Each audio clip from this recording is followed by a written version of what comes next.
अमेरिकी रियासत मोंटाना में मौजूद फ्लैट हेड लेक का पानी दुनिया में सबसे ज़्यादा साफ तरीन पानी या ट्रांसपेरेंट लेक के तौर पर दुनिया में जाना जाता है, जहां 20 फुट की ऊंचाई से भी आप इस पानी की तह में मौजूद चीज़ों को आसानी से देख सकते हैं, जैसा कि वो बिल्कुल सामने मौजूद है। ये लेक कई जगहों से 370 फुट तक गहरी है और अपने ट्रांसपेरेंट पानियों के लिए दुनिया भर के अंदर जानी जाती है, जिसकी वजह इसमें मौजूद न्यूट्रिएंट्स की कमी, मसलन नाइट्रोजन और फास्फोरस की कमी है, जो कि पानी के अंदर अलजी की पैदाइश को रोकते हैं और पानी को ट्रांसपेरेंट रखते हैं। तो चलिए वीडियो को स्टार्ट करते हैं।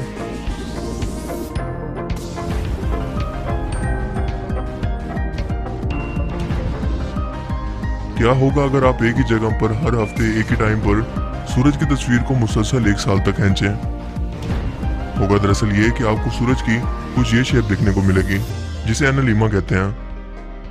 यानी हर हफ्ते सूरज अपनी जगह से थोड़ा सा शिफ्ट होकर आपको एक स्पेसिफिक शेप बनाता हुआ नजर आएगा, जो कि मुमकिन होता है जमीन के अपने महवर के गिर्द थोड़ा सा टिल्टेड होकर घूमने की वजह से, और दूसरा अपनी एलिप्टिकल ऑर्बिट की वजह से, जिसमें वो सूरज के गिर्द चक्कर लगा रही है। और इसी की वजह से हर साल जमीन का एक्सिस टिल्ट सूरज की इस नॉर्थ और साउथ शेप को क्रिएट करता है, जबकि जमीन का एलिप्टिकल ऑर्बिट ईस्ट और वेस्ट की शेप को। है ना अमेजिंग? क्या आप जानते हैं कि नॉर्वे में 1846 के अंदर एक हैंस स्टेंजर नाम का शख्स मौजूद था, जिसके पास अब तक दुनिया की सबसे लंबी दाढ़ी होने का वर्ल्ड रिकॉर्ड है। इसकी दाढ़ी 4.5 फीट लंबी थी, लेकिन इसके बारे में फैक्ट ये है कि इस शख्स की मौत अचानक से कुछ इस तरह से हुई कि इसके घर के अंदर अचानक आग लगी, और ये आग से अपनी जान बचाने के लिए जैसे ही घर से बाहर भागने लगा, इसके खुद के पाँव के नीचे इसकी दाढ़ी आई और ये इसी में फंसकर जमीन पर गिर गया, जिसकी वजह से इसकी गर्दन टूट गई, क्योंकि बाजुकात शौक इंसान को मरवा देते हैं। रशिया में रिपब्लिक ऑफ कसाकिया में रात के वक्त अचानक एक मीटरॉइड या शाब साकिब जब जमीन पर गिरने लगा, तो इसकी रोशनी ने पूरे आसमान को 30 सेकंड के लिए रोशन कर दिया, जबकि इसके बाद एक जोरदार धमाका सुना गया, जिससे गाड़ियों के अलार्म बजने लगे, और ये मंजर एक गाड़ी के ऊपर लगे हुए कैमरे के अंदर हमेशा के लिए महफूज हो गया। कहा जाता है कि ये साइज के अंदर 15 मीटर के डायमीटर में था, जिससे कोई जानी और माली नुकसान नहीं हुआ, क्योंकि ये ज्यादातर इलाका वीरान पड़ा है। क्या आपको मालूम है कि अगर आप जापान में पैदा होते हैं तो आपके पैदा होते ही आपकी उम्र 1 साल मानी जाती है? जी हाँ, जापान में बच्चे के पैदा होने के बाद इसकी उम्र को काउंट करने के 2 तरीके हैं।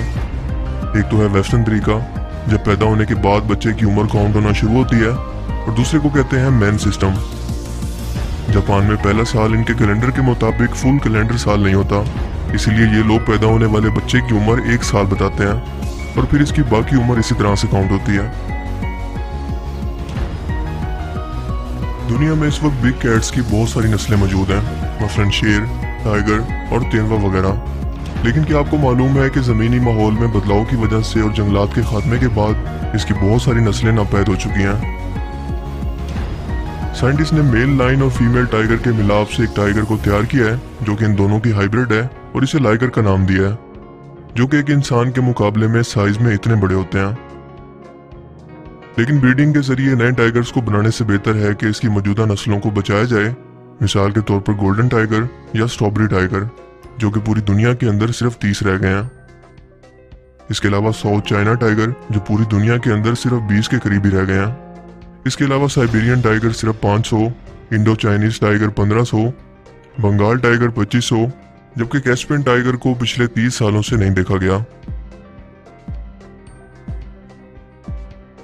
दुनिया का सबसे एक्सट्रीम टॉयलेट, जहां शायद आप मजबूरी में भी ना जाना चाहें, साइबेरिया में एक पहाड़ी के किनारे पर जमीन से 8500 फुट की बुलंदी पर मौजूद है, जिसे यहाँ पर वेदर स्टेशन पर काम करने वाले वर्कर इस्तेमाल करते हैं। एक हालिया स्टडी से ये पता चला है कि छोटा सा उड़ने वाला कीड़ा, जो कि नॉर्थ वेस्ट चाइना में 6500 फुट की ऊंचाई पर शहद बनाने के लिए नेक्टर की तलाश में घूमता रहता है, एक्चुअल में इसकी कैपेसिटी इस ऊंचाई से भी बहुत ज्यादा है। इसकी एक नस्ल बम्बल बी नेक्टर को इकट्ठा करने के लिए माउंट एवरेस्ट की ऊंचाई तक भी जा सकती है, जो कि दुनिया की इस वक्त सबसे ऊंची चोटी है। ये 29,029 फुट ऊंची है, और कंपैरिजन के लिए आपको बताता चलूं कि जिस कमरे के अंदर आप बैठे हैं, इसकी ऊंचाई 10 से 12 फीट हुआ करती है। अब यकीनन आप 29,029 फुट का मतलब समझ गए होंगे। क्या आप जानते हैं कि आप अपने आसपास जो कुछ भी देख रहे हैं या ऑब्जर्व कर रहे हैं, आप रियल टाइम में कुछ भी नहीं देख रहे। और ऐसा इसलिए क्योंकि किसी भी ऑब्जेक्ट से निकलने वाली लाइट और आपके दिमाग को इसे प्रोसेस करके दिखाने के अंदर 80 मिली सेकेंड का वक्त लगता है। 1 मिली सेकेंड 1 सेकेंड के 1000वें हिस्से को कहते हैं। और यही केस स्पेस के साथ यानी यूनिवर्स के दूर तरीन हिस्सों से आने वाली लाइट के साथ भी है।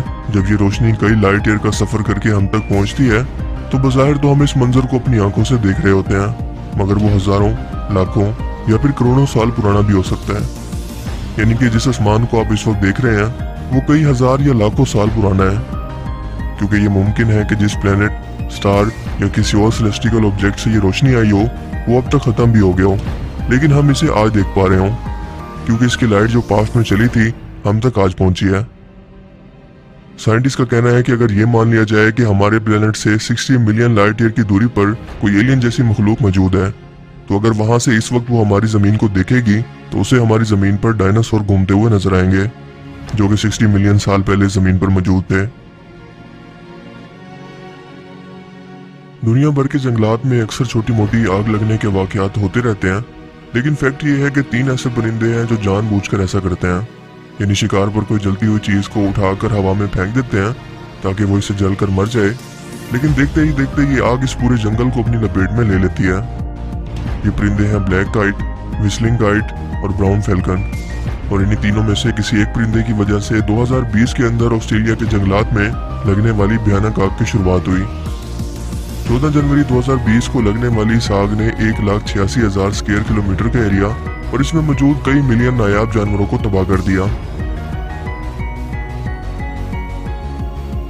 क्या अंधेरे के अंदर लाइट ऑन करने पर कभी आपके साथ भी ऐसा हुआ कि पतंगों ने या मुख्तलिफ कीड़ों ने आपकी तरफ अट्रैक्ट होना शुरू कर दिया? यकीनन कभी ना कभी तो ऐसा आपके साथ जरूर हुआ होगा, लेकिन क्या आप जानते हैं कि इसकी दरअसल वजह क्या है? ये कीड़े रोशनी की तरफ इतना अट्रैक्ट क्यों होते हैं? दरअसल इसकी वजह यह है कि मसनूई रोशनी या आर्टिफिशियल लाइट इन कीड़ों को चांद की रोशनी की तरह मालूम होती है, जिसे देखकर वो अपना रास्ता तलाश कर सकते हैं। लेकिन जब से इंसानों ने मसनूई रोशनी को तैयार किया है, ये रोशनी इन्हें कंफ्यूज करने लगती है कि ये किस चीज की रोशनी है और इन्हें कहाँ जाना है। तो इसीलिए अंधेरे के अंदर ये इस तरह की हर लाइट को देखकर इसकी तरफ अट्रैक्ट होने लगते हैं।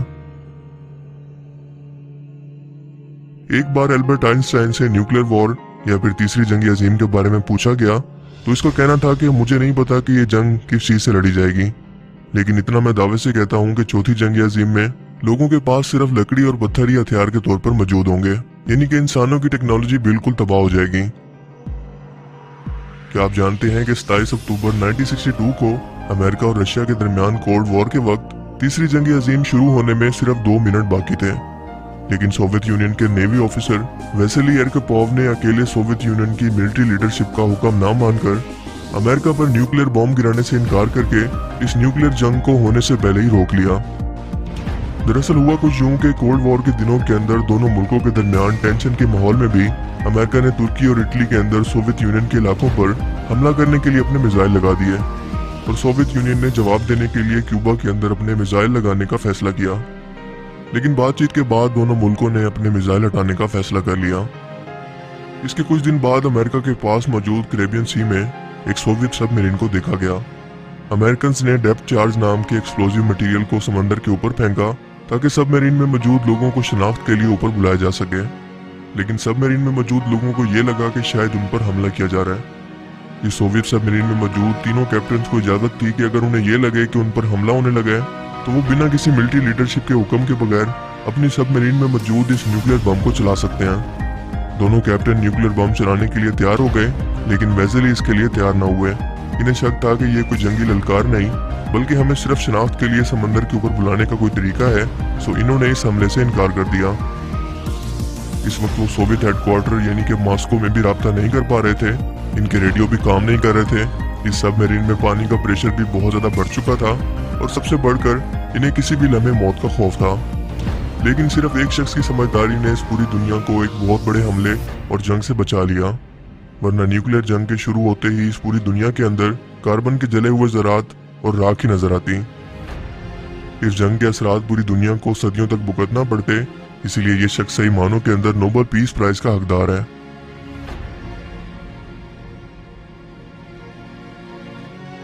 इंसानों के इस दुनिया पर आने से पहले यानी कि आज से लाखों साल पहले जमीन पर किस कदर बड़े जानवर मौजूद थे। इनमें से एक के फॉसिल्स को देखकर आप इसका अंदाजा अच्छे से लगा सकते हैं। यह है एक साइबेरियन यूनिकॉर्न जिसे एलएस मोथरियम साइबेरियम का नाम दिया गया है और ये आज से 1 लाख साल पहले तक जमीन पर साइबेरिया के बर्फानी इलाकों में मौजूद थे। इंसानों के मुकाबले में इनका साइज कितना बड़ा था ये तस्वीर देखकर आप इसका अंदाजा लगा सकते हैं। अगर आपको ये वीडियो अच्छा लगा तो इसे लाइक कीजिए और मजीद इस तरह के इंफॉर्मेटिव वीडियोस के लिए इस चैनल को जरूर सब्सक्राइब करें। अब मैं मिलूंगा आपसे एक नई इंटरेस्टिंग वीडियो में, तब तक के लिए अपना बहुत सा ख्याल रखिएगा। Thanks for watching this video. Allah Hafiz.